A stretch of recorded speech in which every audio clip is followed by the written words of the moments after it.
At the age of 9, he started taking leadership role. It is quite often said that youths are the future leaders of tomorrow.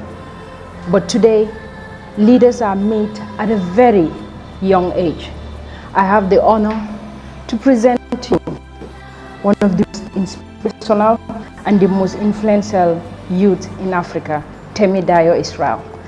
Thank you for having the African Youth Action Network on board. We are so honored. Thank you so much, Tida Ndure. I am delighted to be here and to be associated with the African Youth Say No to Violence project. Together, all of us are going to do what we can to end violence in Africa. Working with international partners, donor agencies, development partners, and the energies of young people in ending violence against women, violence against children, violence in the workplace, and violence against families. Thank you so much. Like I said, it's one of the most influential and inspirational youth in Africa. That brought me to say this. Today we are on this project on Say No to Violence, and not only violence project in Nigeria, but Africa as a whole.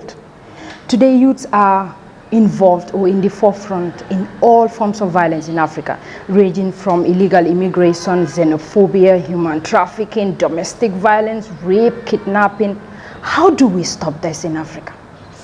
I think first, violence has been in the continent for a very long time. We have wars, we've had civil wars, we've had different challenges, we've had trafficking of African children. I worked with African Children Against Child Abuse, to stop violent trafficking of African children to the UK.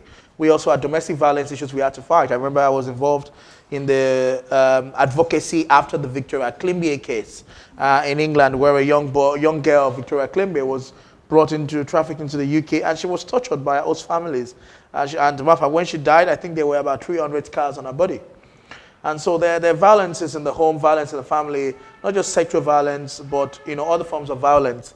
As a matter of fact, in Lagos, I'm privileged to sit on the Lagos State Violence Against Children campaign. I was responsible for facilitating coordinating the launch of the Violence Against Campaign project of the Lagos State government and UNICEF Nigeria in 2016, when the special representative of the Secretary General came to Nigeria.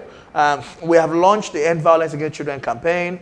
We're doing a lot of advocacy projects in communities to sensitize families to end violence. But it starts from the family. You have housemaids and house girls and wards. As a matter of fact, research has shown that most people that inflict violence on children are their closest family members, in particular sexual violence. Are their closest family members, their loved ones, and the people that relate to them, their uncles, their aunties, their primary school teachers, their secondary school teachers.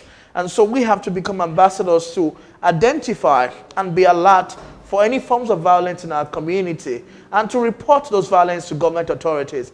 We need to make sure that government authorities understand the importance of why they need to respond to those issues, and they understand the importance of also paying attention to violence in the family, in the school, in the community. Poverty is also a form of violence. And so government needs to do its best to ensure that there's livelihood for people. But beyond that, we as individuals must share this message across. We must become campaigners. We must pass this message in our communities, in our institutions, in our churches, and our faith-based institution to condemn every form of violence against children and young people, and make sure that families and government and religious institutions prioritizes the best interest of the child. And this is very important.